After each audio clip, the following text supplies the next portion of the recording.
Radio साथी 98.6 megahertz आवाज विश्वासको रेडियो साथी।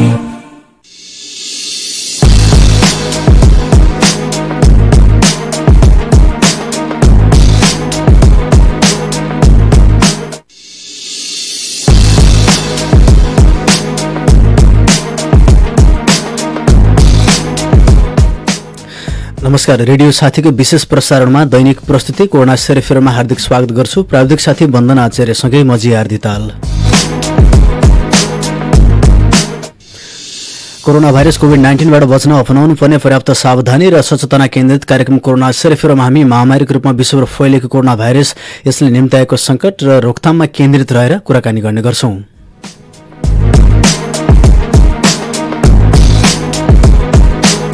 कार्यक्रम कोरोना सेरेफेरलाई यहाँले रेडियो साथी 98.6 मेगाहर्जको फ्रिक्वेन्सी मार्फत प्रत्यक्ष सुन्न सक्नुहुनेछ।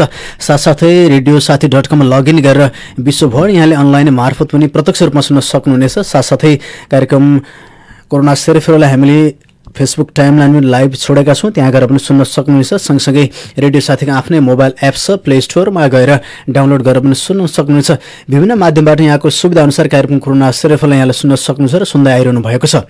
प्रत्येक दिन बिहान 8 बजे प्रसार हुने कार्यक्रम कोरोना सेरेफेरमा हामी कोरोना भाइरस कोभिड-19 सँग सम्बन्धित पछिल्लो तथ्याङ्कको बारेमा जानकारी गराउँछौं। सँगसँगै यहाँहरूको प्रत्यक्ष जनजीवनमा प्रत्यक्ष प्रभाव पार्ने र जोडिएका विषयवस्तुमा केन्द्रित रहेर कुराकानी पनि गर्ने गर्छौं।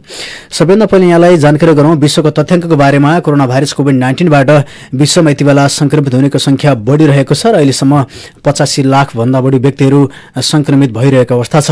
अहिलेसम्म 85,77,196 जना व्यक्तिहरू संक्रमित भइरहँदा निको भएर घर फर्किनेको संख्या 45 लाख नागेको छ। 45,30,260 जना व्यक्तिहरू स्वस्थ रहँदा अहिले उपचारको क्रममा 35,90,670 जना व्यक्तिहरू हुनुहुन्छ र कोरोना भाइरसको संक्रमणपछि ज्यान गुमाउनेको संख्या 4,56,266 पुगेको छ र पछिल्लो 24 घण्टामा मात्र हजारौंको संख्यामा संक्रमितहरू विश्वमा थपिरहेको अवस्था छ र संक्रमित देशहरूको सूचीमा अमेरिका सबैभन्दा अगाडि छ। अमेरिकामा 22.5 लाखको संख्या पनि नागेको छ। अहिलेसम्म 22,63,651 जना व्यक्तिहरू कोरोना भाइरसको बाट संक्रमित भइरहँदा निको भएर घर फर्किनेको संख्या 9,30,000 रहेको छ भने 12 लाख बढी व्यक्तिहरू उपचारको क्रममा हुनुहुन्छ।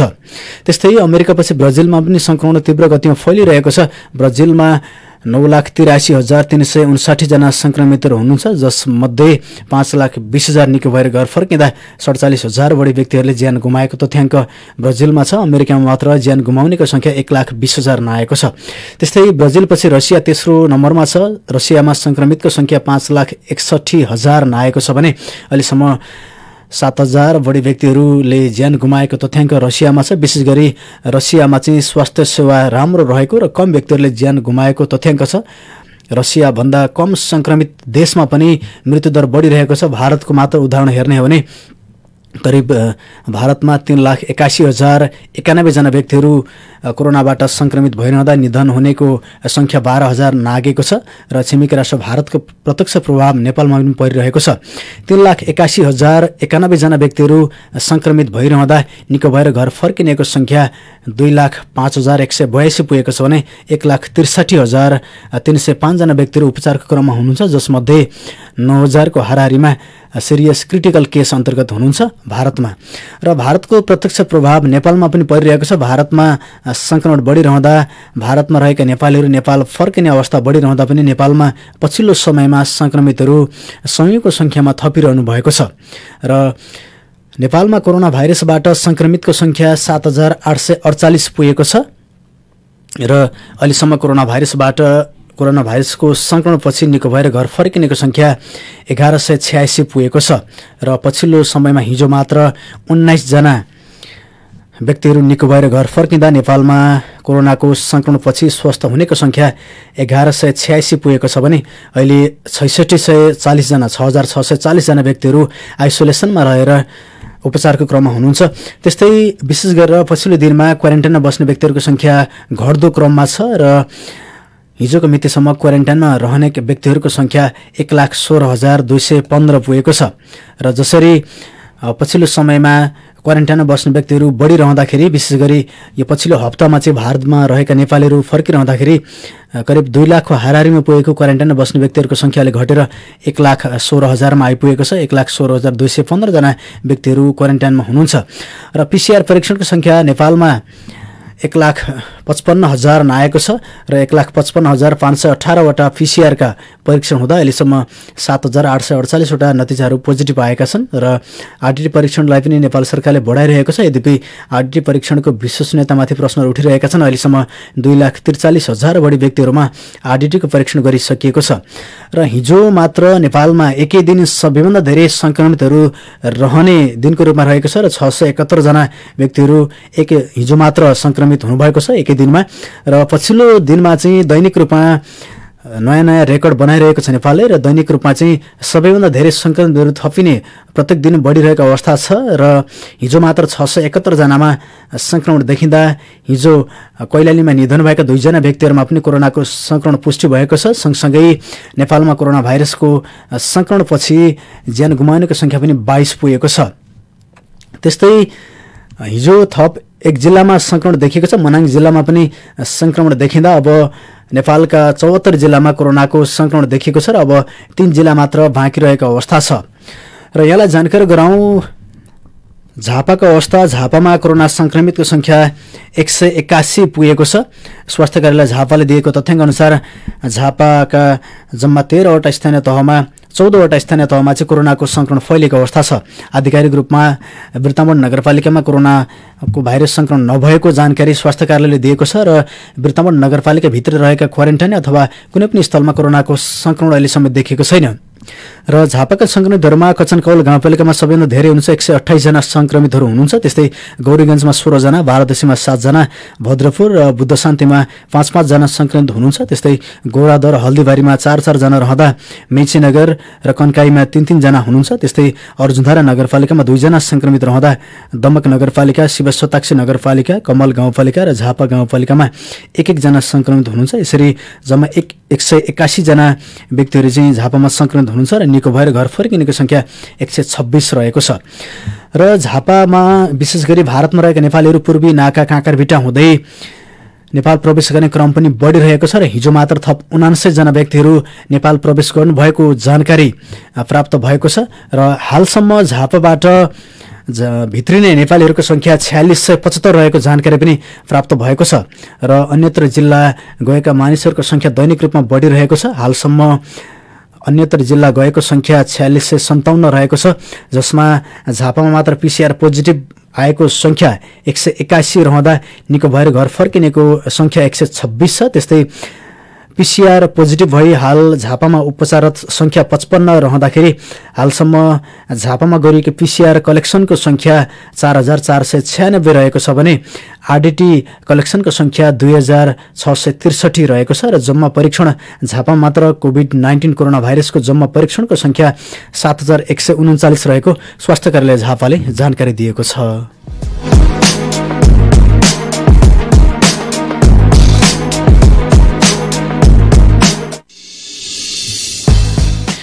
कोरोना भाइरस कोभिड-19 सँग सम्बन्धित पछिल्लो तथ्याङ्कको बारेमा जानकारी पछि पुनः स्वागत गर्न चाहन्छु। कार्यक्रम कोरोना सेरोफेरोमा दैनिक प्रसारण हुने कार्यक्रम कोरोना सेरोफेरोमा हामी कोरोना भाइरससँग सम्बन्धित विभिन्न तथ्याङ्कको बारेमा यहाँलाई जानकारी गराउँछौँ। सँगसँगै झापाका विभिन्न स्थानीय तह अनि शिक्षा, स्वास्थ्य अनि आर्थिक क्षेत्रसँग जोडिएर सम्बन्धित क्षेत्रका व्यक्तित्वहरूसँग कुराकानी गर्छौँ र कोरोना भाइरस कोभिड-19ले पारेको प्रभावको विषयमा चर्चा गर्छौँ, त्यसको समाधानको प्रयास गर्छौँ र विषय विज्ञहरूको पनि हामी कुरा सुन्ने गर्छौँ।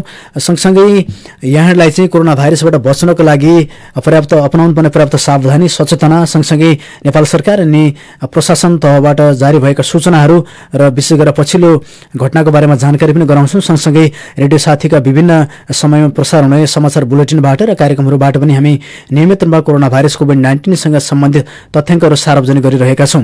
सँगसँगै यहाँलाई मैले जानकारी गराइसकेको छु, झापा मात्र नभएर छिमेकी जिल्लाहरूका विभिन्न स्थानीय तहहरूको बारेमा जानकारी पनि लिन्छौँ र विशेष गरी झापा जिल्लाभित्र रहेका कोरोना भाइरससँग सम्बन्धित अन्य गतिविधिहरू, विभिन्न पालिकाले गरेका गतिविधिहरू र कोरोनाको तयारीको बारेमा पनि कुराकानी गर्छौँ। सँगसँगै पछिल्लो विभिन्न पालिकागत विवरणको बारेमा जानकारी पनि गराउँछौँ।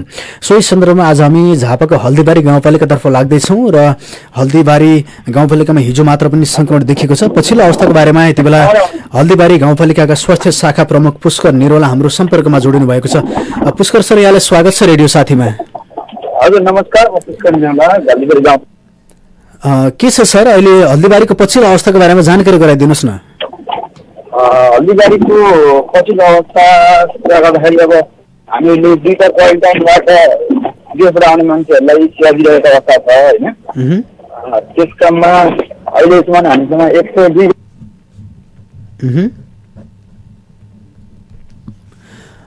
पुष्कर सर, हेलो, उहाँसँगको सम्पर्क स्थापित हुन सकिरहेको छैन। विशेष गरी हल्दीबारी गाउँपालिका यो झापामा चाहिँ यो नेटवर्किङको समस्या हुनसक्छ, अलिकति भित्री एरियामा पर्छ, जसले गर्दाखेरि पनि फोनमा केही समस्याहरू आइरहेको छ र उहाँ पक्कै पनि गाडीमा रहनुभएको आवाज पनि आइरहेको छ र उहाँसँग सम्पर्क स्थापित गर्न हामी कोसिसमा छौँ।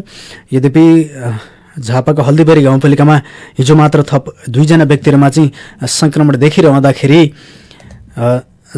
हल्दीबारी गाउँपालिकामा मात्र सङ्क्रमितको सङ्ख्या 4 पुगेको छ र हल्दीबारी गाउँपालिकामा तयारी के छ भन्ने विषयमा हामी जानकारी लिने प्रयासमा छौँ। हामी स्वास्थ्य शाखा प्रमुख पुष्कर निरोला सरसँग जोडिरहेका थियौँ, सम्पर्क स्थापित हुन सकिरहेको छैन, उहाँ पुनः सम्पर्कमा आउनुभएको छ। पुष्कर सर, यहाँलाई पुनः स्वागत छ।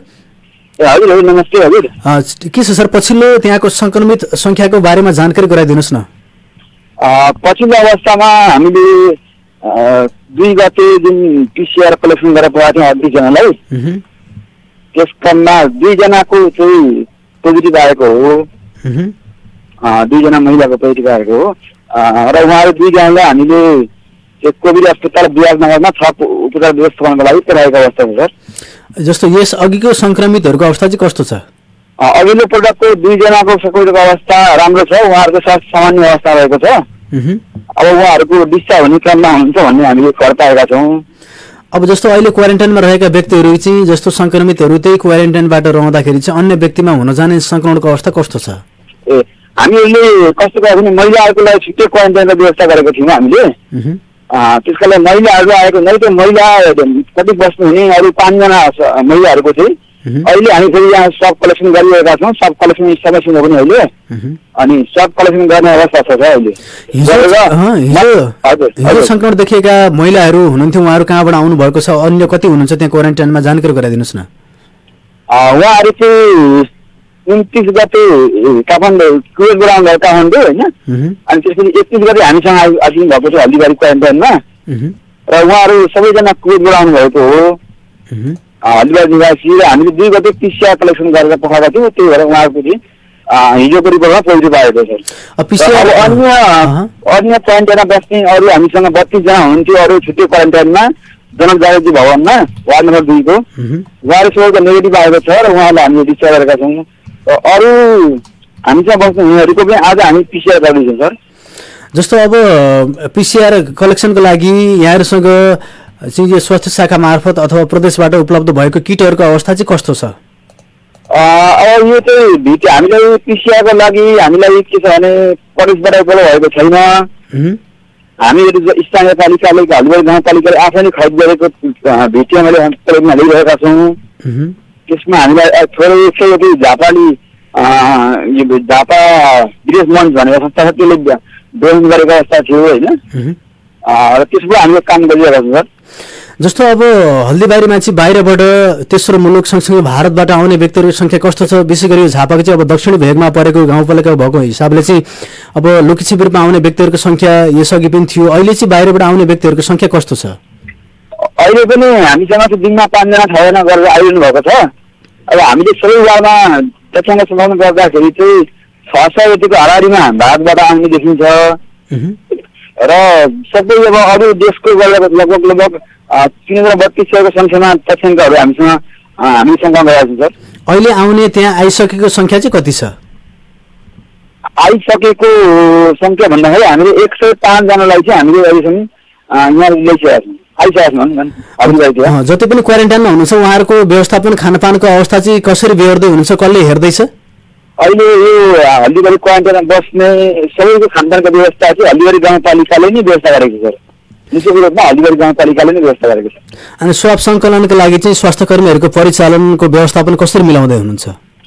स्वास्थ्य कर्मीहरूको स्वाब कलेक्सनको लागि हामीले CICD टिम गठन गरेका छौँ त्यो सिआइसी टिमबाट नै स्वास्थ्यकर्मी पहिचान गरेर हाम्रो स्थानीय रूपमै उपयोग हुनुभएको स्वास्थ्यकर्मीहरू हामीहरू नै लागेर स्वयं गरिरहेका छौँ र हामी स्वास्थ्य कार्यालय झापासँग समन्वय गरेर स्वयं गरेर पठाइरहेका छौँ सर। अब त्यहाँ चाहिँ जस्तो अब पिसिआरको परीक्षणहरूको नतिजा आउन चाहिँ कति सङ्ख्यामा बाँकी छन् सर? लगभग 2 दिन हाम्रो अहिले त बाँकी रहेको छैन, हाम्रो लगभग हिजोसम्म आइसक्यो होइन, र कलेक्सन गरेर गएको 2 दिन 3 दिनमा रिपोर्ट आइरहेको छ। अहिले पनि यहाँहरू पिसिआर सङ्कलनकै क्रममा अभियानमा हुनुहुन्छ होइन? हजुर हजुर, अहिले पिसिआर सुन्दै छ हामीहरू।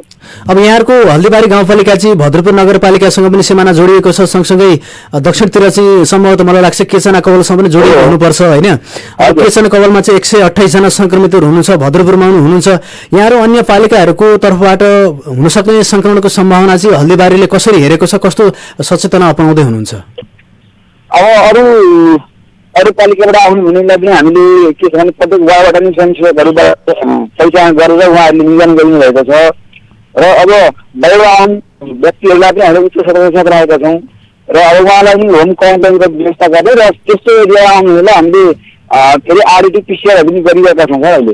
अब के छ यो तपाईँ चाहिँ स्वास्थ्य शाखाको प्रमुख भइरहँदाखेरि स्वास्थ्य क्षेत्रको समस्या, त्यहाँ चाहिँ स्वास्थ्य सामग्रीहरूको उपलब्धता कस्तो छ, स्वास्थ्य क्षेत्रलाई चाहिँ हल्दीबारीले कसरी हेरिरहेको छ, यहाँ स्वयं शाखाको प्रमुख भएको हिसाबले चाहिँ यहाँका कठिनाइहरू, त्यहाँ स्थानीय कठिनाइहरू चाहिँ कस्ता छन्? यहाँनिर अब हल्दीबारी गाउँपालिकाको स्वास्थ्य कर्मीहरूलाई उच्च मनोबलका साथ काम लगाउनको लागि हल्दीबारी गाउँपालिका कार्यपालिकाले पनि निर्णय गरिसकेको छ होइन। प्रोत्साहनको कुराहरू, जोखिमको कुराहरू पनि निर्णय गरेर अगाडि बढेको अवस्था छ र आवश्यक स्वास्थ्य सामग्रीहरू पनि अभाव त अभाव हो, तर पनि हामीले सकेसम्म आवश्यकता अनुसारलाई व्यवस्था गर्दै लगिएको छ।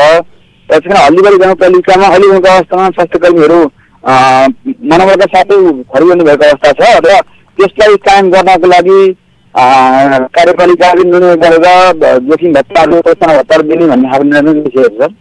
अनि जस्तो पिसिआर सङ्कलन गरिरहँदाखेरि चाहिँ यहाँहरूसँग उपलब्ध हुने पिपी सेटहरूको अवस्था कसरी मिलाउँदै हुनुहुन्छ?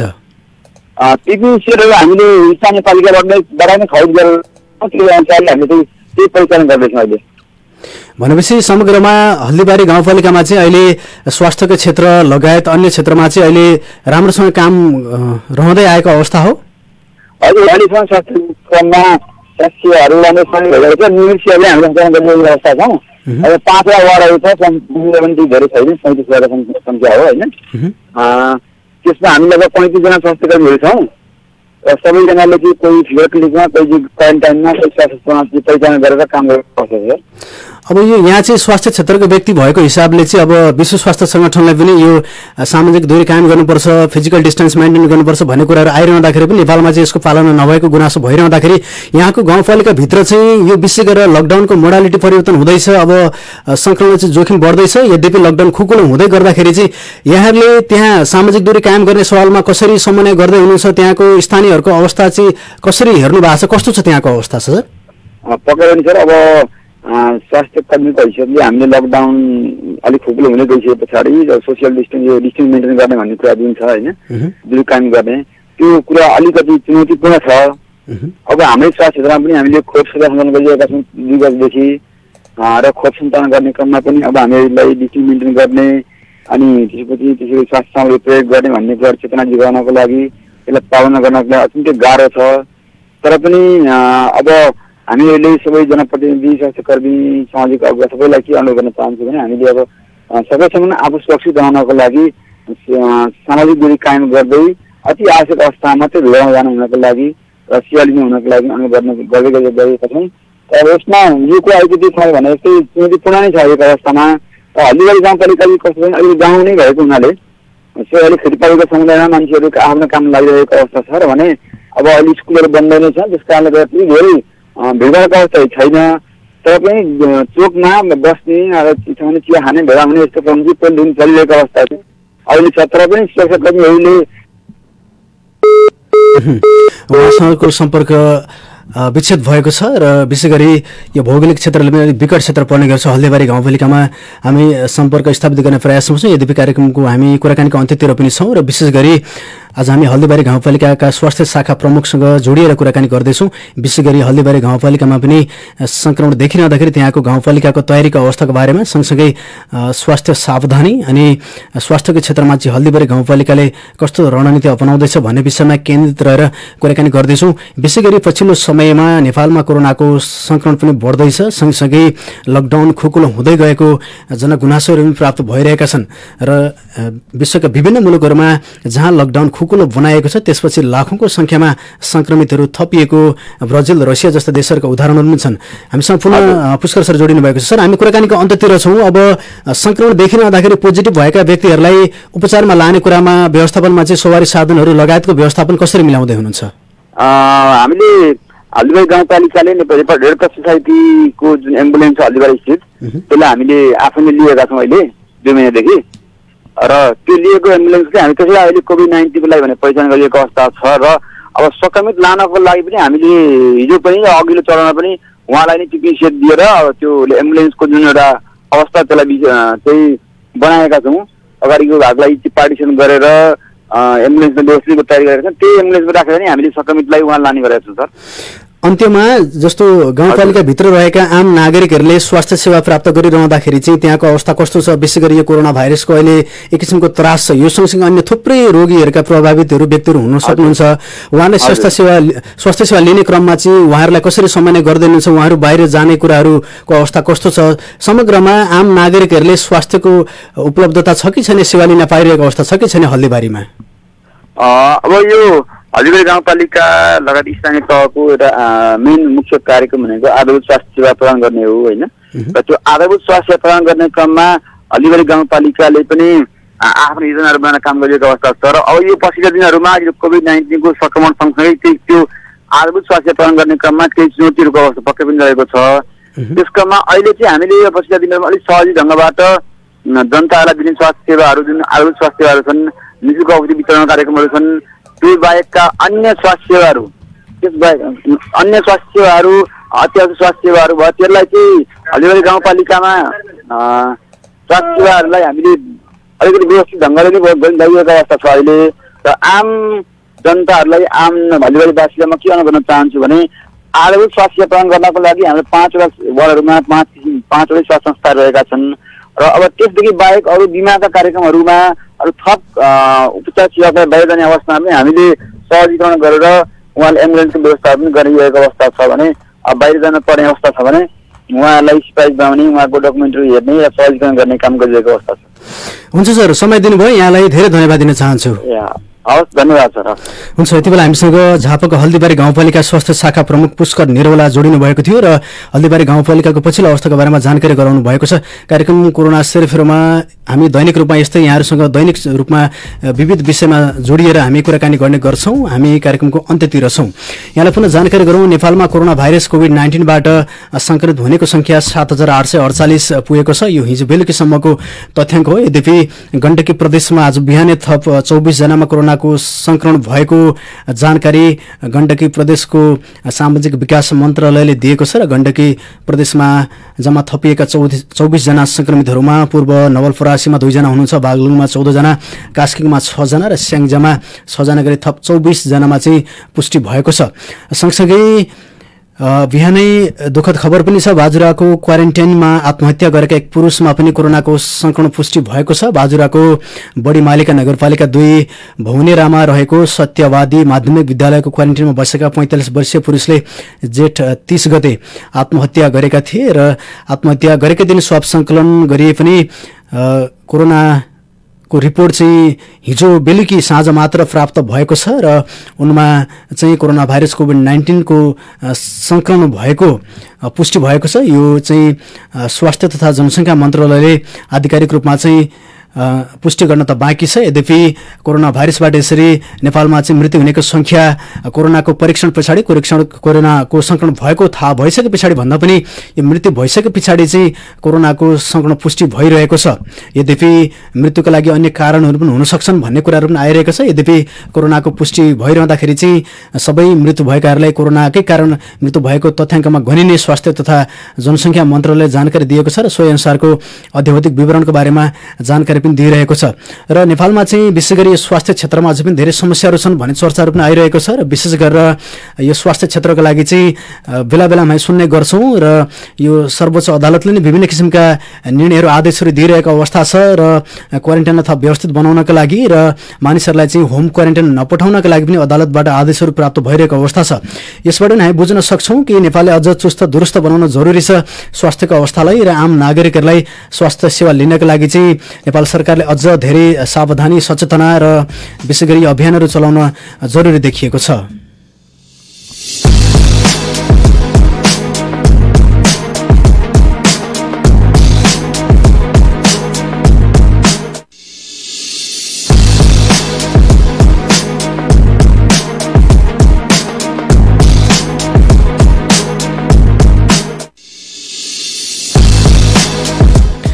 त्यस्तै यहाँलाई जानकारी गराउँ अर्को सुखद पक्ष पनि छ। नेपाल सरकारले चाहिँ 30,000 संक्रमितका लागि सामग्री जोहो गरेको खबर पनि प्राप्त भइरहेको छ। सँगसँगै सरकारले बढाउने PCR परीक्षणको दायरामा संक्रमित बढ्ने नबढ्ने निर्भर रहने पनि विज्ञहरूको भनाइ छ। र जसरी संक्रमितहरू बढ्दै जाँदाखेरि अर्को सुखद पक्ष भनेको नेपाल सरकारले चाहिँ PCR परीक्षणको दायरालाई बढाए सँगसँगै संक्रमितहरू थपिएको अवस्था पनि छ।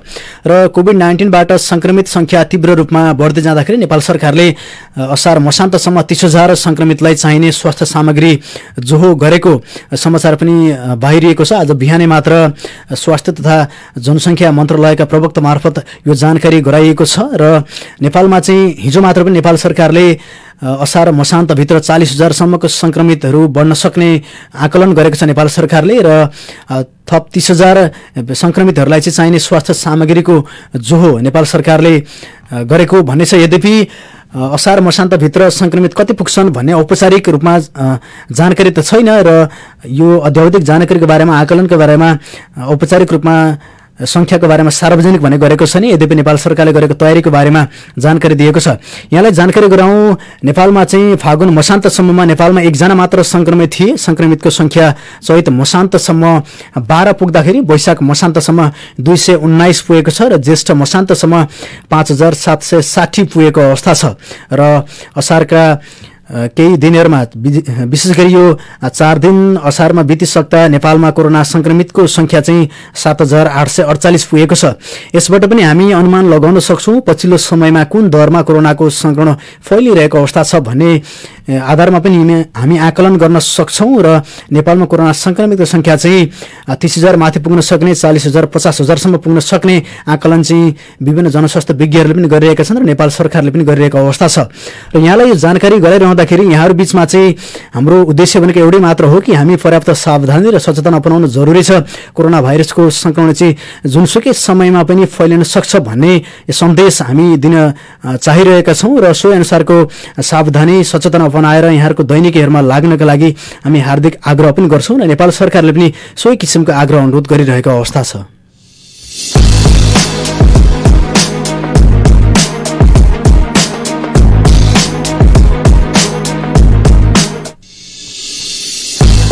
आदरणीय श्रोता यिनै विविध जानकारी सँगसँगै कार्यक्रम कोरोना सेरोफेरोबाट बिदा मागेर जाने बेला भइसकेको छ। यति बेरसम्म कार्यक्रम सुनेर साथ दिनुहुने तपाईँ सम्पूर्ण श्रोतालाई धेरै धेरै धन्यवाद दिन चाहन्छु। आगामी भागमा यहाँहरूको सल्लाह सुझाव अनुरूप हामी अघि बढ्ने हामी कोसिसमा पनि छौँ र यहाँका सल्लाह सुझावहरूलाई हामी कार्यक्रममा समेट्ने प्रयासमा पनि छौँ। कार्यक्रम सुनेर साथ दिनुभयो तपाईँ सम्पूर्ण श्रोतालाई धेरै धेरै पुनः एकपटक धन्यवाद दिँदै प्रविधि संयोजनमा साथ दिने साथी वन्दना आचार्यलाई पनि धेरै धन्यवाद दिँदै यहाँहरू बीचबाट प्रस्तुता म जिया धिताल बिदा हुन चाहन्छु। नमस्ते। यहाँको बाँकी पल सुखसँग बितोस्।